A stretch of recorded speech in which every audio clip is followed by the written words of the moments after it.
The U.S. has condemned Venezuela's military after soldiers shot dead 2 people and injured 15 others trying to keep the country's border with Brazil open for aid deliveries. The White House warned in a statement, "Egregious violation of human rights by President Nicolas Maduro, and those who are following his orders will not go unpunished." The U.S. also urged the armed forces to allow humanitarian aid to pass peacefully into the country, the day before supporters of presidential challenger Juan Guaido planned to challenge the authority of Caracas by trying to ship food and medical donations into the country.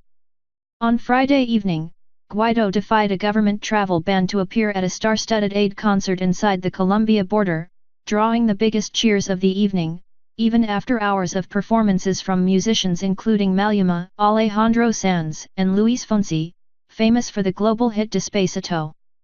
He did not take to the stage, perhaps because the concert was billed as a non-political, humanitarian fundraiser, that backers compared to the 1985 Live Aid event. But the big screens showed him in the crowd, and when the floodlights came up after a final rendition of John Lennon's hit Imagine, the thousands-strong audience began chanting "Yes, he can" in Spanish. "I can't believe he came," said Nancy Salinas, who had crossed from the Venezuelan city of San Antonio to attend. "He cares about us, unlike the tyrant President Nicolas Maduro."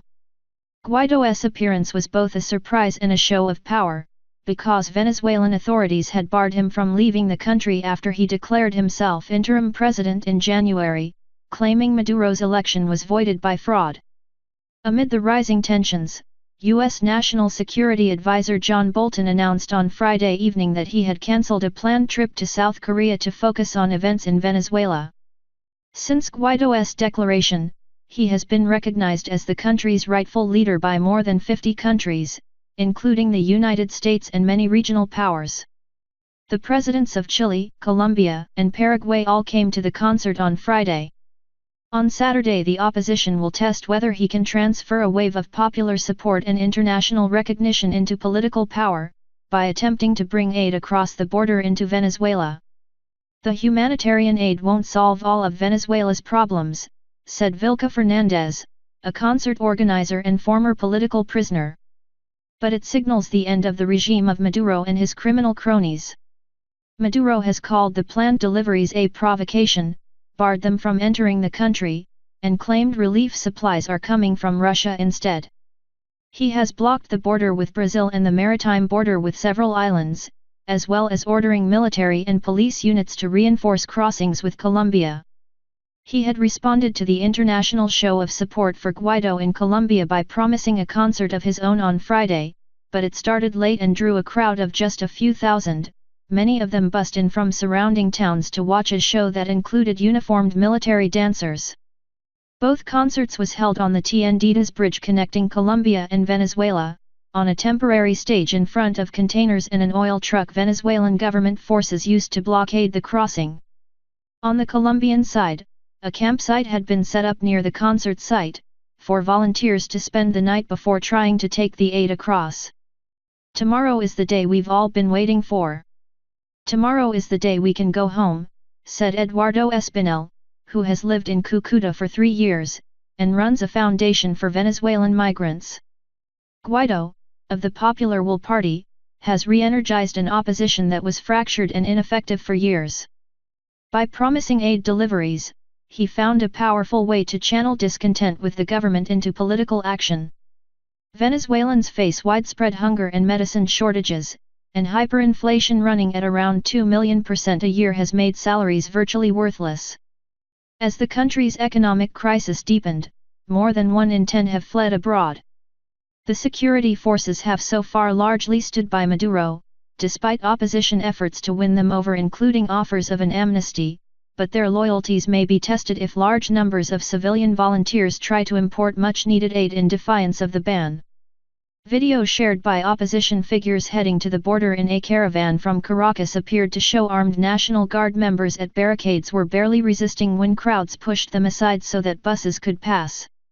In a political boost for the opposition, Chávez's former spy chief turned against Maduro this week, denouncing him as dictator and calling for aid to pass.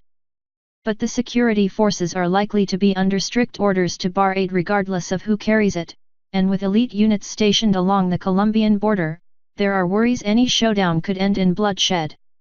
It's hard to see a situation this weekend that avoids the military stopping that aid from coming in, said Rocio San Miguel, a Caracas-based defense analyst.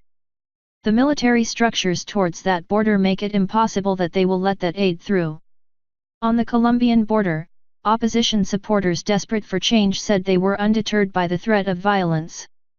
This is a dictatorship that has already taken everything from us, our food, our homes, our medicines, said Rafael Alfonso Silva, who had come to assist with logistics, having fled Venezuela 2 years ago. They have nothing left to take.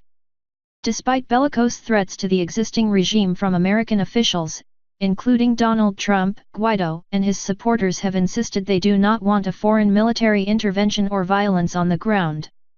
We are not talking about an intervention like the ones you see in films, with helicopters and planes landing, said Dignora Hernandez, a legislator from the Venezuela opposition party, who had also traveled to the border. We are talking about authorizing according to the Constitution a peaceful mission to allow humanitarian aid to pass.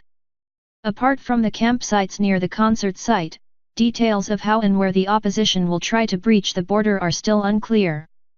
Although much of the media focus has been on the Colombian border, where flows of migrants are high and the 2 planned concerts have drawn international attention, aid has been stockpiled in several other locations including the border with Brazil and the island of Curaçao. A ship loaded with supplies is also sailing from Puerto Rico.